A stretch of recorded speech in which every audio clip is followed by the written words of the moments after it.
Um, this next session we're doing here is called the sexy session. Only the sexiest people in the room get to sit up here. Jim. Jim, did you hear that? I didn't hear it. He's up present. And you know these. I wanted to invite these guys to come up here to interview them and share with you what the journey was like for them, for each of them. They've all, they all have been where you are sitting right now at different time. So Fabian, for example, was here just 3 months ago. Stephen was here 10 months ago? 12 months ago. Hugo was here 2 years ago. So it can give you an idea. And as you can see, as sexy as these guys are, they're normal people just like you and I, right? So let's welcome them real quick, y'all.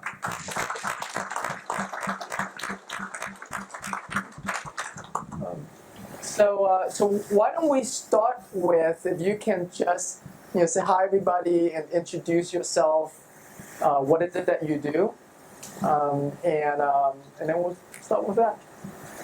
So hi everybody, my name is Hugo and I've been with you since Friday and it's been an honor. I do full-time real estate investing for the last 14 months. Prior to that, I still own an engineering firm for pipeline, oil and gas with other partners. And yeah, so I completed a project last June and I told them, hey, I don't want to keep doing other projects. I'd like to do this full time. They gave me the okay, and so I've been doing this now.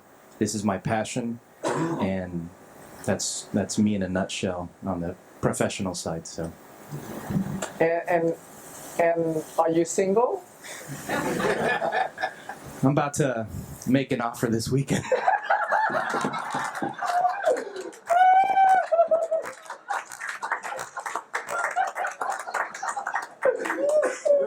I love that. I'm gonna make a flex option.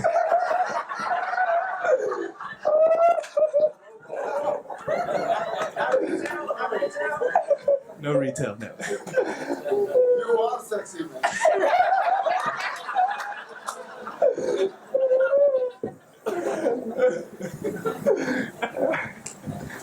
Okay, my name is Steve. I work for the city of Southside Place, and director of public works. Been there for about 14 years, and been doing wholesaling real estate for, like I said, 12 months, and I love it so far. I'm looking forward to be full time. Of course, my wife, I've given her until December 31st. That'll be her last day of work. Nice. And so she'll start Give full a big hand for time. that. She's already my partner in the business, so she'll just go full time in the business the January of 2015. So that's where we're at. Okay. Awesome. Yeah, so.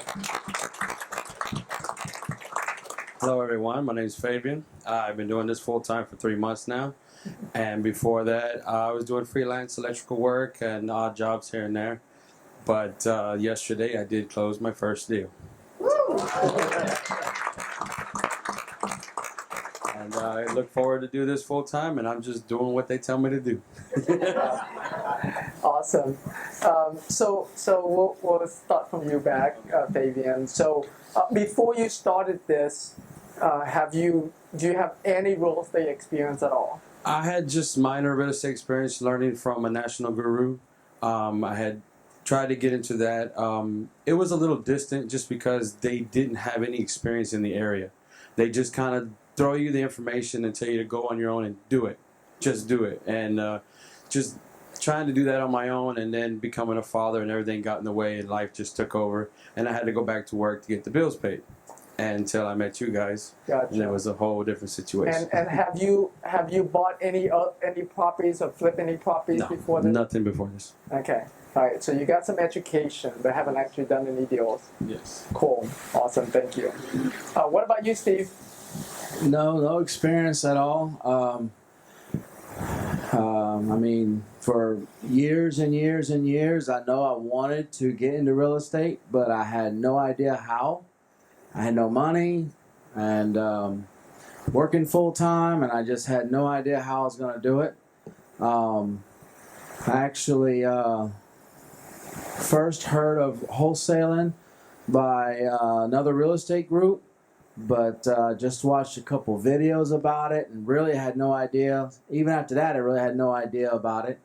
But I kind of was exposed to it, so started thinking about it. And then when I came across Tim and AC, I knew I had to get connected with them some way, somehow. And I don't know. I guess by the grace of God, I did it, and they took me on, and yeah, all is wonderful. Awesome. Yeah. So no real estate experience before joining Prosperity at all. Gotcha. So from no real estate experience till today, how many deals have you closed on, and and how many deals do you have pending? How much have you made? I have closed 9 deals, and I'll be closing on another deal either Monday or Tuesday. We're just waiting for payoff information from the seller's bank is all we're waiting on. Cool. And so that'll be my 10th deal. As far as money I've made, I know in August alone, after this deal will close next week, it'll be a $16,000 month for me. Nice. Big hand for that. Which will be my best month so far. So things are starting to take off. It's kind of like a train, it's just little bit, and we're starting to roll now. So Gotcha. yeah. And have you been doing this full time, part time? Well, it's supposed to be part time, but it ends up being full time. You do have a full time job. But I do have a full time job that I work about 45 to 50 hours a week, and there, and then between the marketing, getting marketing out, talking to sellers, talking to buyers, that becomes full time as well. So, yeah. Gotcha. Cool. And how is this business and the pay compared to like what you make at work? Yeah, I'm never gonna make $16,000 in a month. Both my wife's job and my job, we don't make that a month. So, yeah, it's incredible. Awesome. Yeah. Thank you, Steve. What about you, Hugo? Yeah, when I started, I didn't know anything about real estate, and I knew that I wanted a. yeah.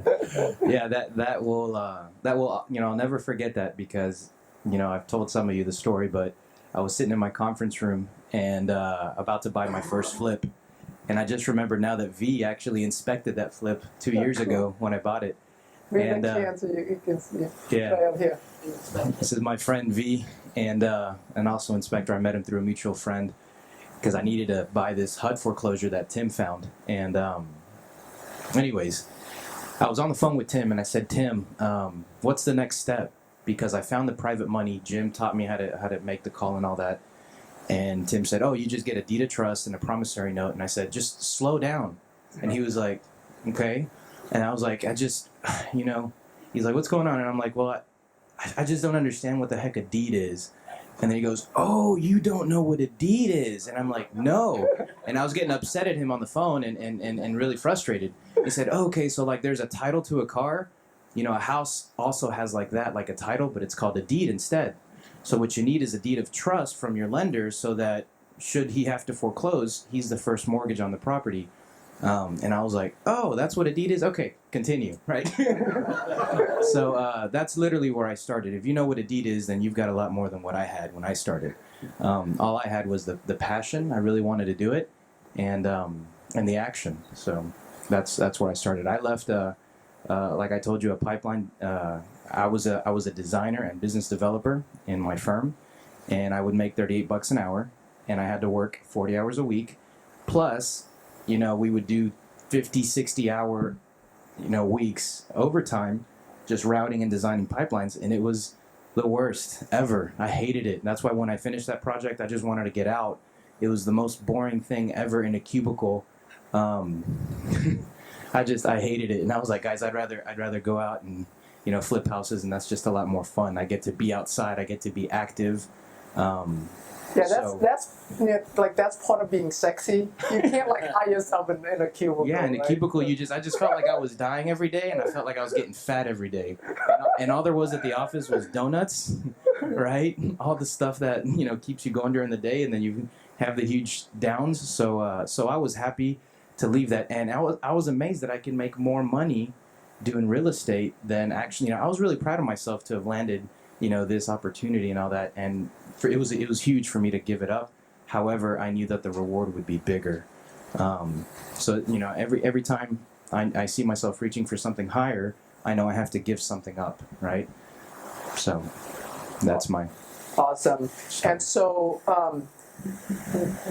so how many deals have you done, I guess your first year, and also, since you started, so they can have an idea? So our first year we did 25 deals. Last year, 2013, 22 were wholesale, 2 of them were rehab, and 1 was a wholesale. A wholesale by accident. We didn't know we were doing a wholesale. We just were like, all right, let's just list it just to see what kind of bids we get.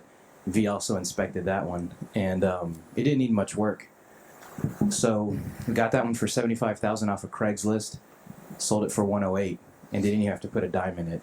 Nice. After all holding costs and everything were paid, made an easy $28,000, something like that. So how much did you make total out of those 25 deals? Out of the 25, we did $308,000 in revenue. That awesome or what? Thank you. And I have an amazing team that I work with every day. This year I took a different position where I'm not going to be as involved. And again, when you're reaching something bigger, you got to give something up. For me to give up the control, and the first year I was in it, and I made sure that every deal we got under contract we closed. And I'd get upset if we didn't close one, right? But I was in there drilling, right? Now it was like, I learned this from Tim. Like as a leader, you have to learn how to empower your team.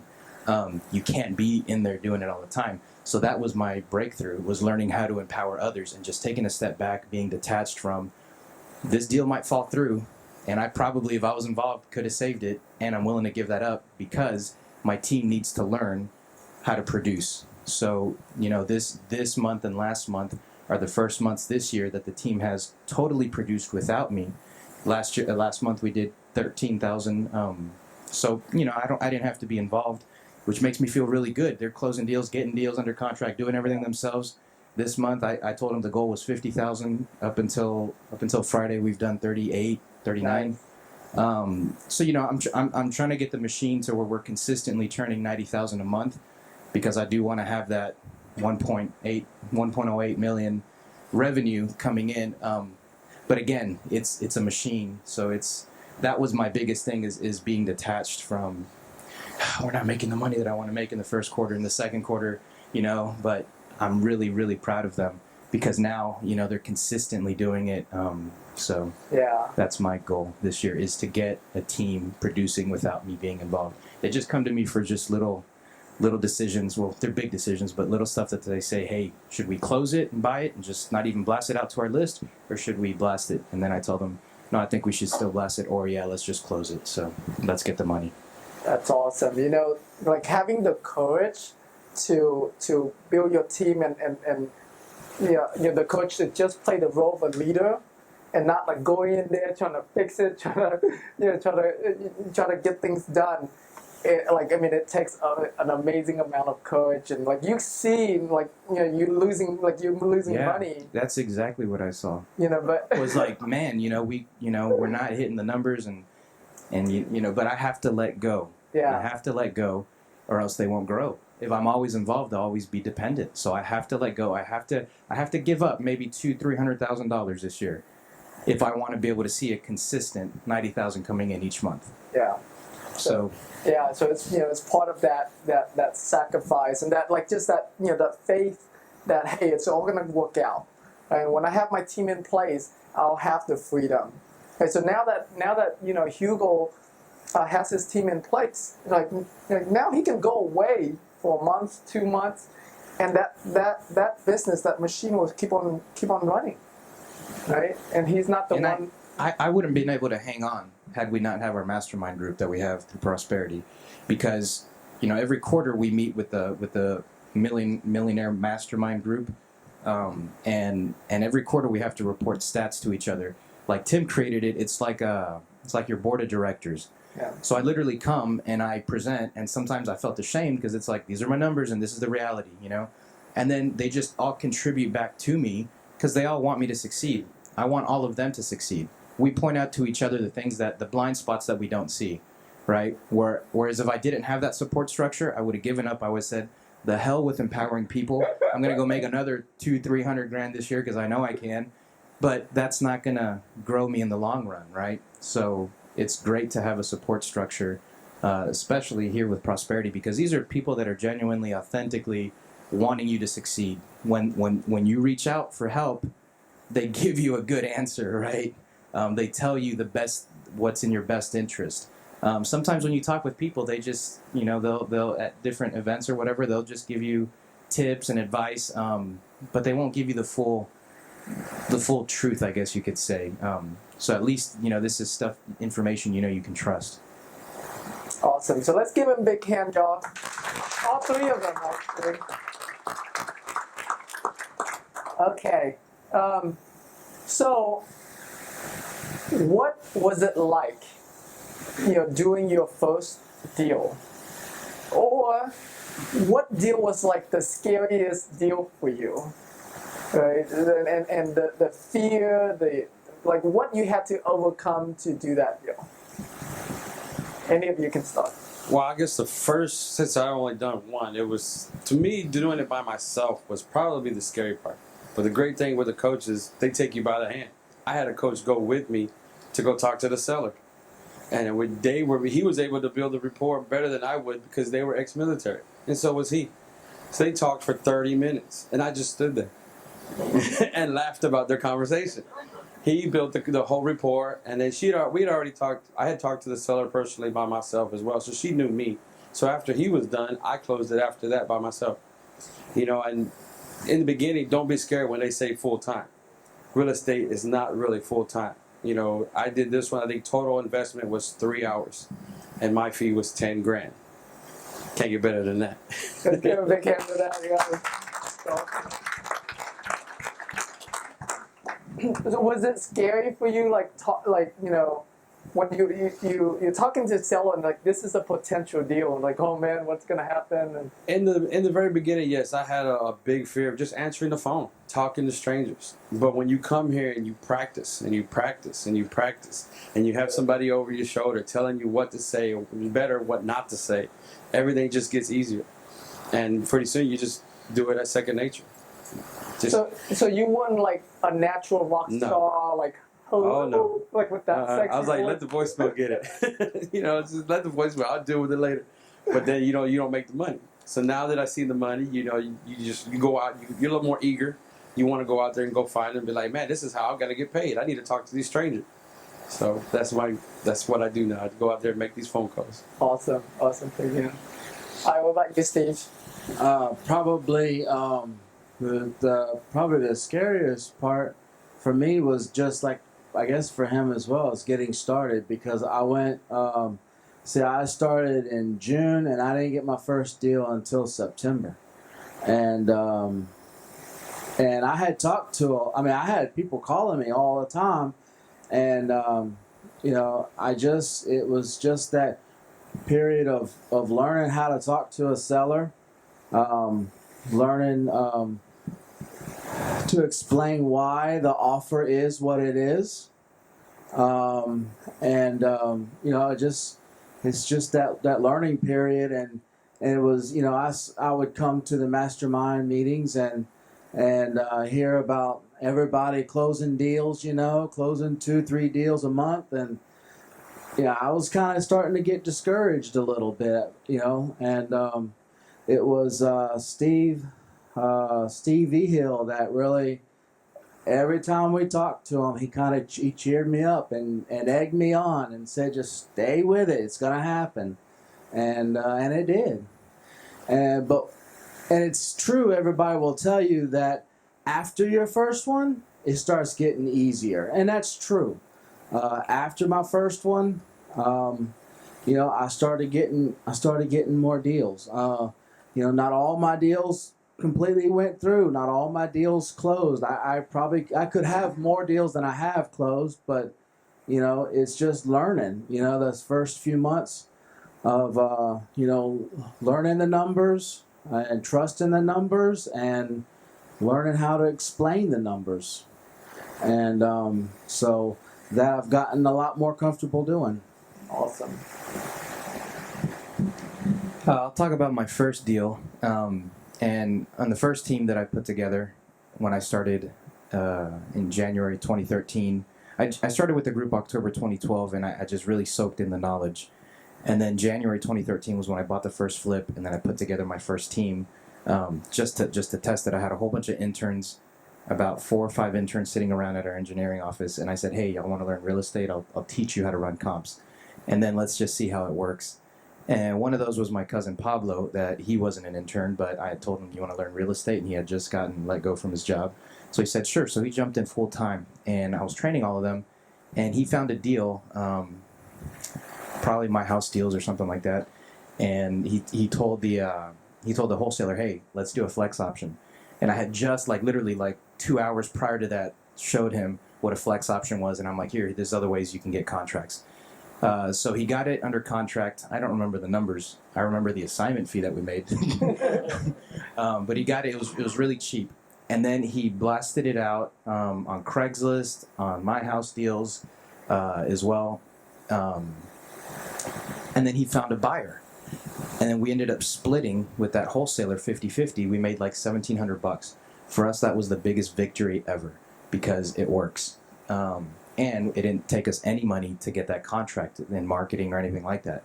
That's how the first deal went. That's when we knew that this worked.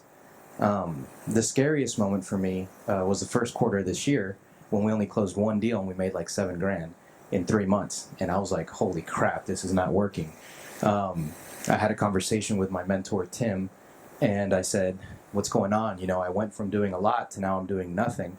And he said, well, what's not working? What are you not doing in your business? And I told him, well, I'm doing everything. He said, no, Hugo, honestly, what are you not doing in your business? Because obviously you're not doing something. And I said, well, I stopped marketing.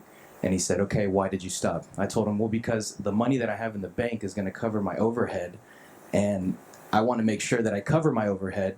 So I'm afraid to put it into marketing. I'd rather follow up with my old leads and make money with that. And then, then I'll think about marketing. And he goes, no, you need to put the money into marketing because that's the lifeblood of your business.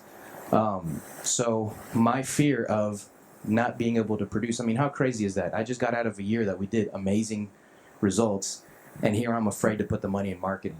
So from time to time, it goes to show that, even if, I know what the possibility is or the potential is in this business, even because I'm a human being like anybody else, I make mistakes. I think a different way. I get into a different mindset. I got into the mindset of fear. I got out of the mindset of abundance. My coach brought me back into the mindset of abundance, of being courageous. He said, you're not living with this as if it was a commitment, Hugo. You're living with this as if it was a goal. And I didn't get that until he told me, when you have a child, it's not your goal to feed them. Because if you reach that goal, cool. If you don't, not a big deal, right? You live with that child as a commitment. If it's your commitment to feed that child, you'll do whatever you have to do. Well, this goal of making $1 million is your commitment, and you're living with it as a goal. Because if you don't hit the million, not a big deal, right? I said, yeah, it's a cool goal. He goes, yeah, if you live with it as a commitment, you'll do whatever it takes. Immediately, I talked to my partners, took out half of my 401k, cashed it out. I had vacation time I didn't know about, cashed that out. I borrowed money from a friend. He let me borrow money. I called in $30,000 into my business immediately pounded marketing, and that's when we started to see the deals and all this stuff work.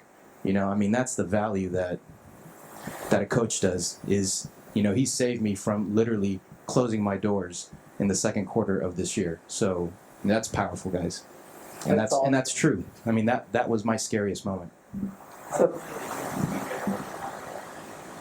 By the end of second quarter, we did like 62,000, so that was able to cover. the question, because we're recording. Oh, sorry. So the question is, how quickly did you regenerate? And then Yeah, so we, so I like aggressively started to put like $3,000 a month in marketing. Now I keep it to about 1,500 to 2,000 a week, but I was putting like 3,000 a week because I needed to catch up, right? So I was able to catch up within about 45 days. About 45 days, we got a deal, close it, and then, you know, this third quarter is looking amazing. You know, second quarter we did 62, so that covered all the overhead that I needed to, you know, keep safe. But that's again, I'm looking at something one way, and, you know, I'm just like digging my hole deeper, and that's where you need somebody that's out here that's not as attached to you are to your own business to say, oh, this is a missing piece, and pull you out of there, or else you're gonna hurt yourself. So I want to thank you for being authentic, being vulnerable to share that with everyone. But that's a huge lesson, would you guys say, to learn, right? I have a question for you, sir. So hold on real quick. Hold on.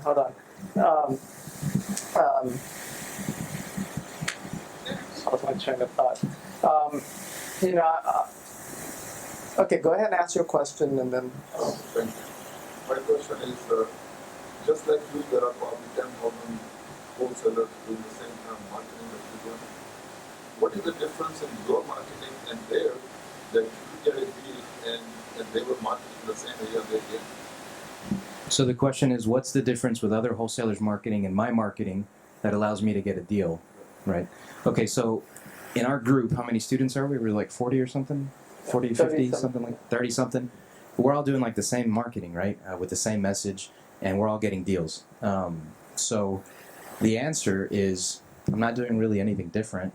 I'm doing what works, what we know that works. There's more than enough for not only prosperity, but there's a whole bunch of other clubs that are doing direct mail, and you know, it's nothing new. One thing that I could say maybe we're doing different is I learned this from George. You got to act fast. You know, you're giving an offer within 24 hours or less, right? And if they're accepting, you're meeting them out there like you're dealing with it. What's it called with urgency, right? You're dealing with it. Sense of urgency. Yeah, you're dealing with it with a sense of urgency, right? Whereas before, you know, kind of like what Will was saying, you know, I'd get kind of lazy and be like, okay, can we meet on Monday to see it? Rather, I've trained my team to, hey guys, we got to be urgent, you know, because if we got a lot of people doing the same things at the same time, then we need to get there faster. And that's the only thing that I try to have my team focus on. But regardless, there's enough leads, because if we miss a phone call, if we don't follow up, and Fabian, you know, got the same lead and he followed up, well then he'll get the contract, you know. So even if we get a call and we get a lead, it's our discipline of, you know, how good we stay on top of it that'll help us get the contracts that we want to get. It's all about being consistent and timing. You know, I got lucky. Well, I wouldn't say lucky, but I got the timing right on my deal because my seller had a nice house, didn't need much work at all. She had a tenant, was getting rent on time for the last 2 years. It just so happened that she was late 3 months. Didn't want to catch up on the payments, wanted to get rid of the house because that's where she got married, and she's now divorced and just wants to get rid of it. Don't want to get caught up on the payments. So if she would have got my card 3 months ago, she probably wouldn't have called because she wasn't late on her payments. Every situation changes at any given month. You know, divorce, death, behind on payments, anything. So it's just always about being consistent. Yeah, and I'll answer it this way. But number one, you mentioned 10,000 other wholesalers. So number one, you're making the assumption that there's a lot of people marketing, right?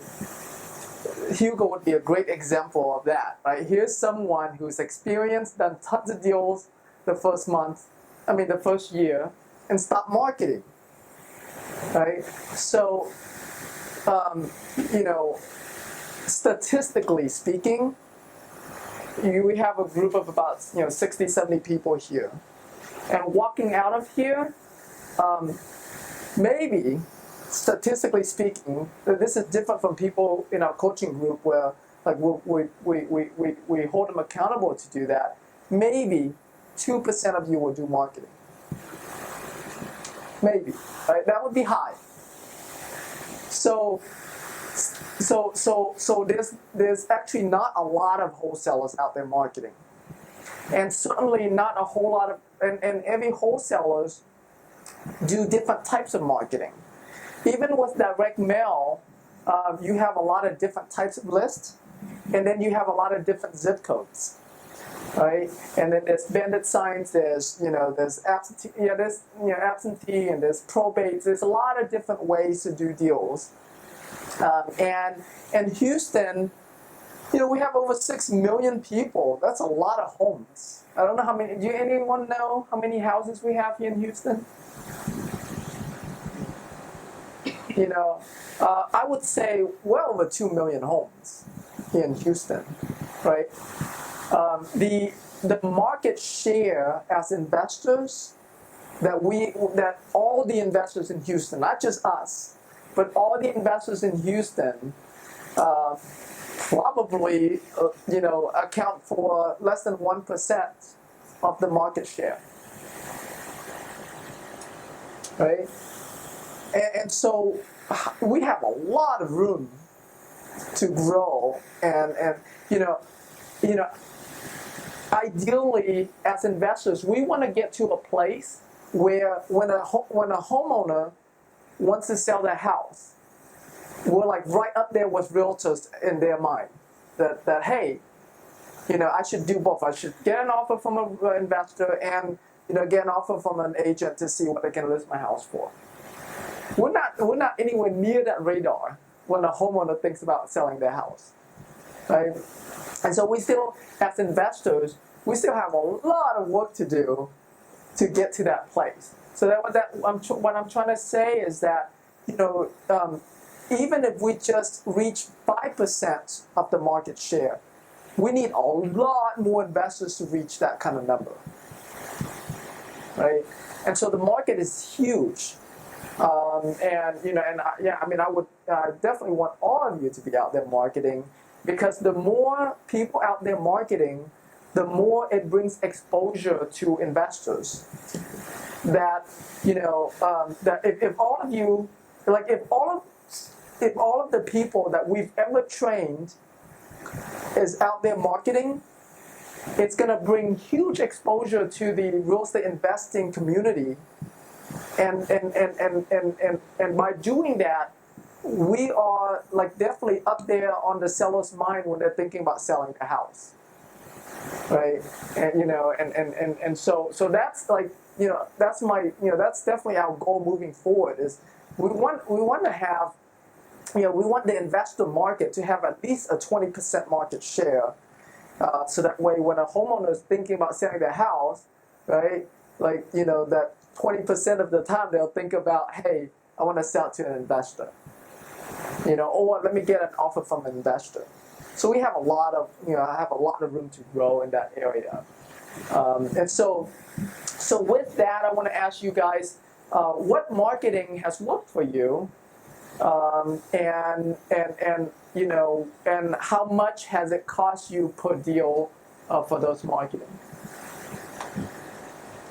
I've only started right now with direct mail. I just started doing bandit signs, and per deal, since I only have the one there, I have other leads to follow. About $3,000 so far. Okay. And I have about 3 other leads to follow up on. Strong. So they're strong lead. Cool. I'm probably close to that as well, maybe a little lower, maybe about $2,500, $2,000. I do direct mail marketing, bandit signs. I send out yellow letters to other lists as well, besides my non-owner occupied list. um, and I'll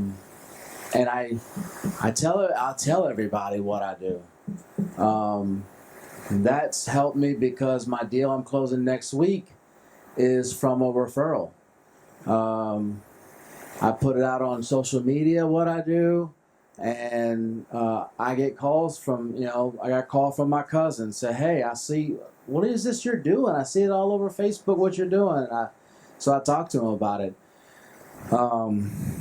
So that's what, I got magnets on my truck. I got magnets on both of my trucks, saying that I buy houses. And so every place that I can think of to let somebody know I buy houses, I do. So. And what would you say is your average cost per deal right now? I think it's about $2,000. Okay, good. We do direct mail postcards. That's what's been the most effective for us. And referrals is the second most effective for us. People that bring us leads, that refer us. We've either bought deals from them before, and our cost per deal with direct mail last year was about $300 something per deal. This year, I haven't done the calculation lately, but I know for sure it's $1,000 or less per deal, somewhere in that range, maybe 7 something, 900, something like that. But that's our cost per deal. Yeah. Our marketing. Yeah, and also too, whenever you do marketing, the cool thing about marketing, especially marketing like postcards, is that they might not reply right away. So like Fabian, as an example, so he spent $3,000 in marketing already, and chances are like those deals are gonna continue to come in. Sometimes like we get deals 6-7 months, a year later. I started with a very large beginning. It's gone a lot lower since then, and I'm still getting calls. So yeah. One of the deals I closed this week, I had originally contacted another guy. Originally contacted me from a bandit sign a year ago, and I've just been following up with him, and I finally he got to the point where he just needed to sell his house, and I was there, and so it's been a year in the making for that deal. Awesome. Okay. Can I ask one more question? $5,000 to ask a question. Deduct 5,000. No, I'm just kidding. This question is, you said you formed a team and you delegated most of the work to your team. How many people do you have on your team, and how long did it take you to train them to what they do? So let me repeat the question. So the question is, you form a team. How many people do you have on your team, and how long did it take you to train them? And what do they do? So the answer to the first question is I have 7 people on my team right now. And the second question is how long did it take to train them? So the learning curve. What do they do each one of them? Gotcha. So I've got 4 acquisition partners, okay, that they're acquiring for us. One is here in our Houston office. Another one is my cousin Pablo that I started with, and he's in Tampa, so he's doing it remotely. And another 2 I just brought on 4 weeks ago. They're VAs, virtual assistants, in Central America, and so I've recently trained them now to run comps and make offers. So that's 4. I have a sales manager, Hector. He's the one that's in charge of blasting out the deals and selling the contracts and when I say team, it's for the wholesale department. Okay. So that's the sales manager, and then I have a support manager which supports all the gray area between acquisition and sales that happens whenever you're doing a wholesale deal. Whenever you got title issues, you got to get an affidavit signed. So my support manager is literally supporting the acquisition people. He's supporting the sales manager in that sense. So he's the guy. He's always like in the office. I always say he should own the business. He's more committed than I am. He's there before I get there. He leaves around the same time I leave. Alan, he's an amazing man. Just to relate to the business model that we shared with you earlier, that's your closing coordinator. That's coordinating all of that process. So it's the 4 acquisition, Hector Allen, and then my father. He's the marketing manager now. He works out of the house, and he makes sure that all of our campaigns go out every week consistently. He does all the QA QC with the proofs, make sure that our postcards are going out. And then there's me. I'm the 8th one, but I don't. Okay, there's 8 on our team. You're welcome. So how long did it take to raise? So, I like to set milestones for whenever I bring on a team member, and I typically like to get the learning curve out of the way within 30 days, right? So I give them about 90 days to perform, meaning that I have milestones that by this date you have to, at least be able to do this. By that date, you have to at least be able to do this, and by this date, so forth. If not, at the end of the 90 days, if you didn't like how I trained you, then, probably won't work for you to keep working with me because I didn't do my end. If in 90 days you didn't perform and I trained you, then it's not going to work for my business to keep you, right?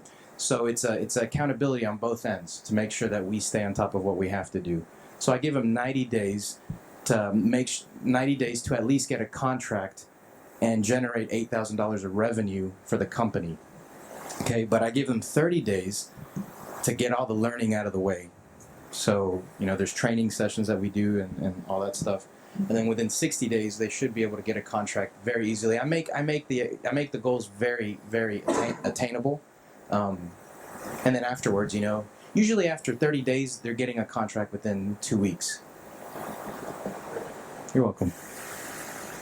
Okay, so with that being said, on the training time frame, do you pay them based on production, like as they accelerate, their income accelerates? So you start off at Correct. Yeah. The question is how we pay our team members, if it's based on production and so forth. So yeah, it's like we get paid per transaction, so they get paid per transaction. So it's strictly commission. I tell them once the cash reserves in the company reaches a certain level that's consistent that I'd like to see, then we can start talking about salary plus a commission and so forth. But right now, because I've been starting like the business in a way, it works a lot better for us to just do it on a just straight commission for now. Yeah. How do you allocate the profit? Say percent tax, 10% marketing. The question is how I allocate my profit. So on each deal, 20% goes to my acquisition, 10% goes to my sales manager, 10% goes to my support manager, 10% goes to my marketing manager, 10% goes to me now. Now I'm actually paying myself. That was another thing that my coach taught me was you need to get paid. And what I'm left with is 40%. 20% of that goes to marketing, and the other 20% is our overhead and profit. So. Does that answer your question? Oh, well, whenever we get taxed, it's going to be based on that 20% overhead and profit number. So I have to set aside, whatever our business taxes, franchise tax, all that stuff. So what's your profit? What's our profit in the 20%? After taxes, it's probably somewhere around 18%. Somewhere around there. All deals are structured differently depending on where we got them from. That's our standard typical deal, right? That came in from our marketing, but if we get marketing from somebody else or we got to do a 50-50 split with another wholesaler, then it's a different structure. Yeah, and the setup that Hugo has is sort of one setup, right? And so every one of you, as you get started, you get a feel for it. The way it works is that the cheapest way to do the business is you have only salary employees, because with salary employees is that you keep your costs down because there's a security for them, right? And then the most expensive way to do the business is all commission, right? Like what Hugo's doing. And the thing with all commission is that because they don't have the security and you don't have that liability that you have to pay them each month, right? And so you pay them more so that way they make enough money to stay with you, right? And then there's the middle ground, which is to pay them a small base, kind of like a lot of kind of like what restaurants do, right? It's like a small base per hour, and then plus tips, right? So you can also have a small monthly plus commission. So I'll give you an example. Like if we do straight commission to an acquisition person, then it's 20%. Or we do $500 a month base and 10% commission. The $500 a month basically pay for the gas, and they know like that money's coming in, so they have, and so there's all different range like that, and so of course the more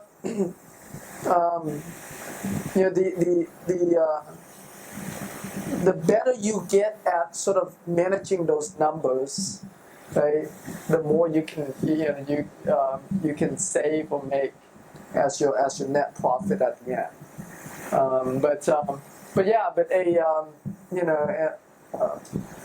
Can I say something? And going along with that, which is one of the main reasons why I was looking into hiring virtual assistants, because I pay them $6 an hour, right? And if they're acquiring deals for us, then that saves the company almost 19% that we would pay out to another acquisition. So it makes us more profitable in that end. At the same time, it's smart to have boots on the ground here, and I'm happy to pay the 20% all day long, because it's all about volume. So yeah. Yep. Cool. And of course, like if you're if you're the one that's doing any of those parts, right? You have not only what your company is making, but also what you're paying yourself in that part. And it's always very smart to pay yourself market rate. Because when you pay yourself market rate, then it's easy for you to replace yourself, because you can use what you're paying yourself to pay someone else for that role. So when you step out of that role, you replace your income with, your income goes to them, and then you still make money as the company, right? And so always keep that in mind. So if you're doing, like you're starting out, you're doing acquisition, you're doing sales, you're doing closing coordination, well, you're gonna pay yourself all of those percentages. That's your income. So each time you remove yourself out of one of those roles, well, whoever takes on that role gets that pay. So that's how you do it and transition yourself out of it. As business owners, this is very, very common that the business owners don't pay themselves. Right?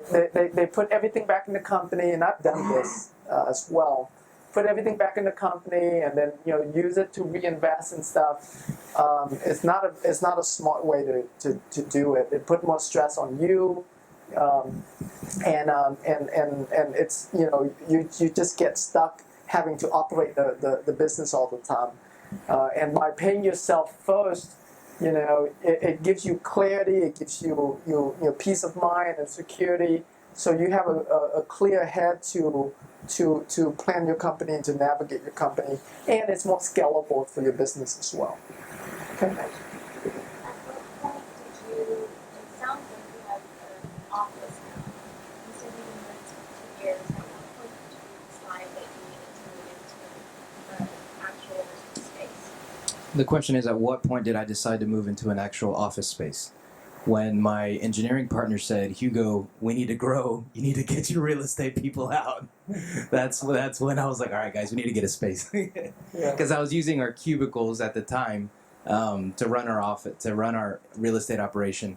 But of course, they were like, all right, Hugo, we're going to bring in a couple designers and engineers. So yeah, you should start looking for a space in about a month or so.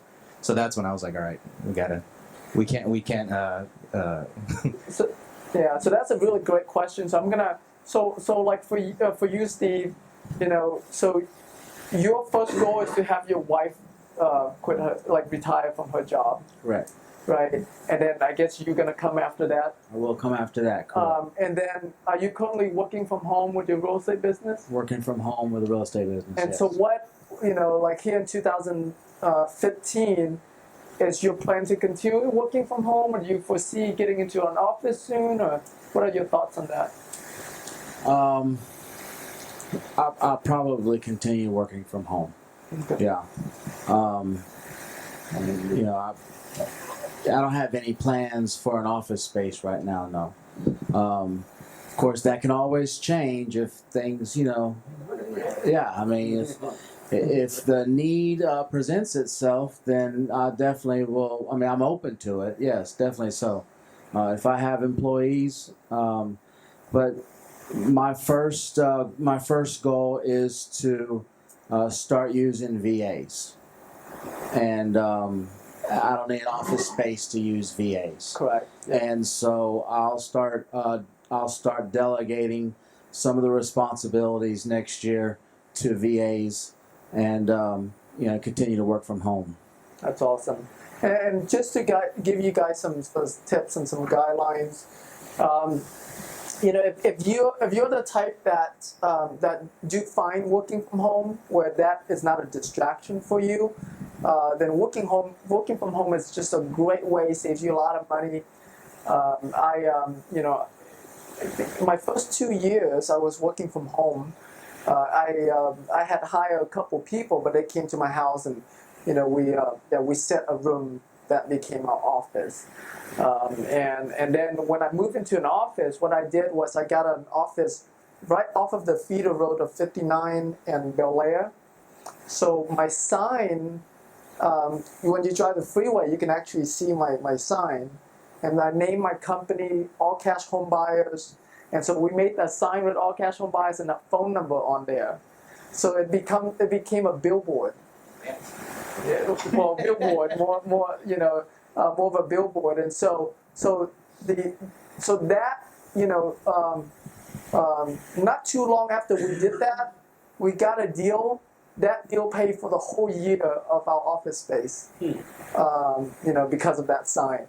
So getting an office, the benefit to an office is that, it's, you get out of your normal environment, right? So that you go from home mode to work mode. And also, it's easy, it's just convenient for sellers and buyers to come to you instead of you going to them. And so that's another benefit. Well, also, my wife works from home now with her full-time job. Okay. So we have an office there in the house, so she's able to work both at the same time. So. All right. Awesome.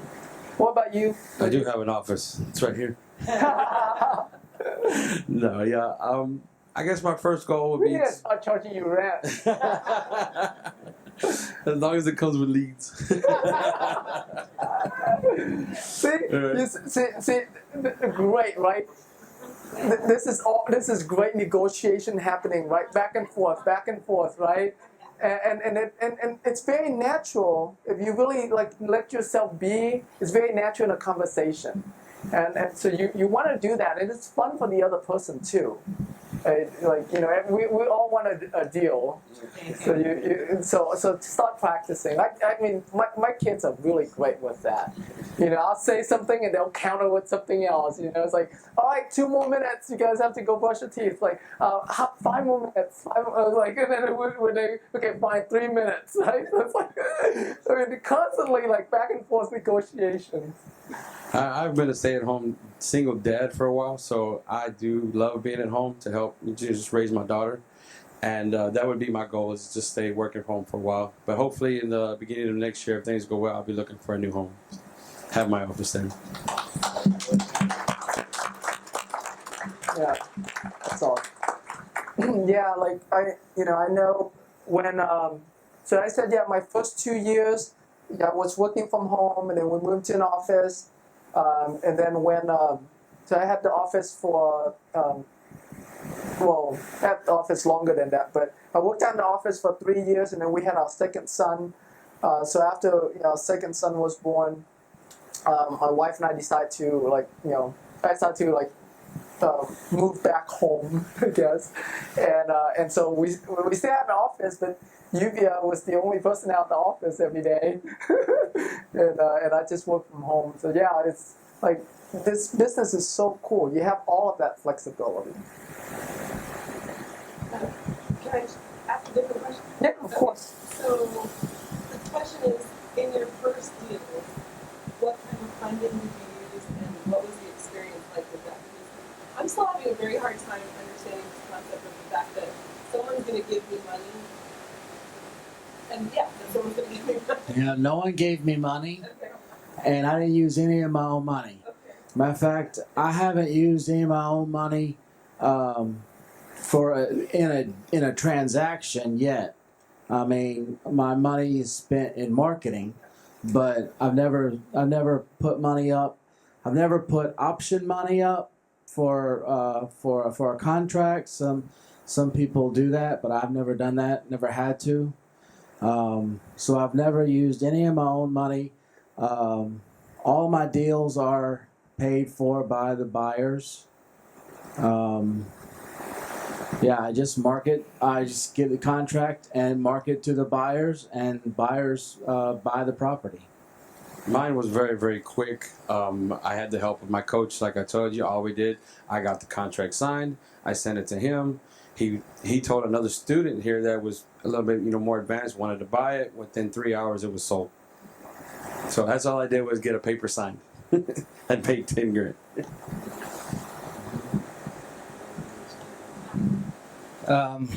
Yeah, on our first deal, which was the HUD foreclosure in Willis, I got it from Tim. He got under contract, and then it was time to look for money, and I was thinking I was gonna have to do hard money or something. That's when Jim said, no, anybody will fund this deal anytime the numbers work. The ARV, the value was like 125. We got it for like 55, something like that. The repairs were like 25 is what I estimated. So I requested a loan for $71,000. I went down a list, which Jim will go through tomorrow. He'll go like pull the list for private lenders and all that. And I was cold calling them based on the script that Jim gave me. And out of like 30 calls, 5, said they were interested in meeting me. I met with 2. Of the 2, they gave me their terms and all that stuff. One of them said, I told him that we did construction before. So he said, well, can you pass me your roofer's contact information? I said, look, I'll put your roof on at my cost for labor and material. And after I did that, then, it kind of gave us credibility. And then I told him I needed $71,000. So at closing, I actually got $15,000 to repair the property. And then the rest of the money I had to put out of my money, which I was happy because they didn't check my credit, because at the time my credit was bad, and it was just really cool that they would do that, right? So yeah, that's how we did it. I was just like you. I didn't think that anybody would just give me money, Well, but they did. That was another thing, is I had a fear. It's like, who's going to give me money? Well, it never comes to you. It goes directly to the title company, and they get everything that they give you is backed up by real estate. So they're completely protected. So once you learn how and explain and all that stuff, it's very easy to understand. Yeah. One last question. Okay. So you get a deal, you have a buyer. Is there any need to get funds from the buyer? Like, how do you know that your buyers are for real, or they actually have the money? To have a safe, guaranteed buyer. Right. So if you have a deal, you have a buyer, how do you pre-screen them to make sure that you have a guarantee buyer? Okay. Well, I used the buyers from Cityscape. They did it for me. So I didn't have anything to worry about. But most of the buyers that you're going to deal with, they're not going to try to buy your property if they don't have the funds to buy it. I haven't had any problem with that yet. So. Yeah, same here. I mean, I advertise for cash buyers. I've sold several to the same to the same buyer. I've never had a problem. Write up a contract, go to the title company, and that's it. Yeah, I mean, I just meet with the buyer. I have an assignment contract. Do you require your sit- buyer to put down a deposit? Yes, I do. I do require earnest money from the buyer. How much? $2,000. That's your pre-screening process. So if they walk away from the contract, you keep $2,000. Yeah. Yeah. So I mean, I do require earnest money in order for me to stop my marketing for that particular property. Yeah. The same for you? Yeah, the exact same thing. We pre-screen them with earnest money. We don't know if we'll have a buyer. I'll give you one more question to go. I know this is a business, but do you also do personal microphone? The question is, do I also do personal? No, the question is, do you personally offer yourself? Do I personally offer myself on the Just side? kidding. Do we have any bids? As of right now, the answer is no. However, I'm looking at one of the deals that we're rehabbing to actually refinancing it so that I can hold it.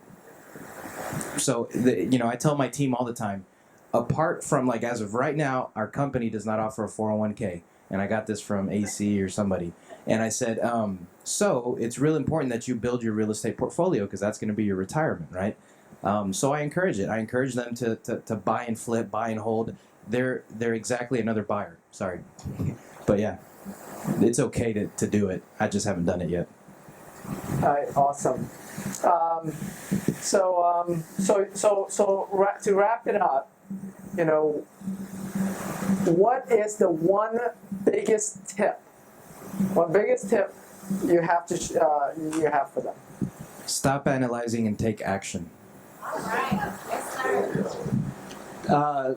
Take action, definitely so, and get a mentor. Get somebody who you can go to lead you through and ask questions. Because Do you have a specific mentor that you recommend they should have? of course I do. Prosperity, of course.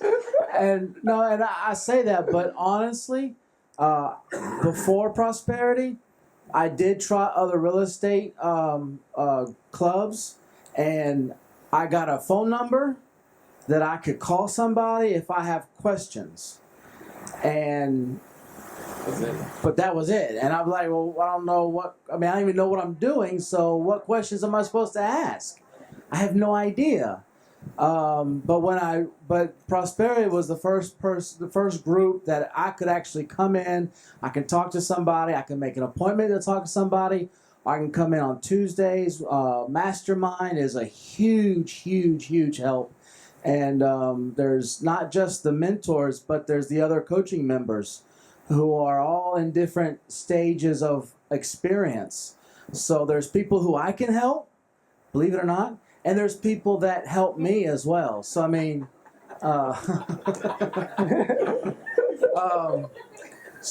it's important that you have a mentor who's gonna be there for you, who you can actually talk to face, and who will go out to properties with you and stuff like that. I mean, it's invaluable. I mean, it's priceless. It really is. Yeah, I would say the time that you save by having a mentor is tremendous. I mean, you don't have to go through the experiences of bad experiences, losing money. I mean, it just cuts it all out, and you go straight to the good stuff. I mean, that's all it's about. Just you want to succeed, you got to be able to have somebody that has full integrity. I've been to a lot of different meetings. When I first met AC and Tim, I knew it. That's it. That's my coaches. Done deal. I did it. And here I am on stage, and I thought I would never be on stage in front of people.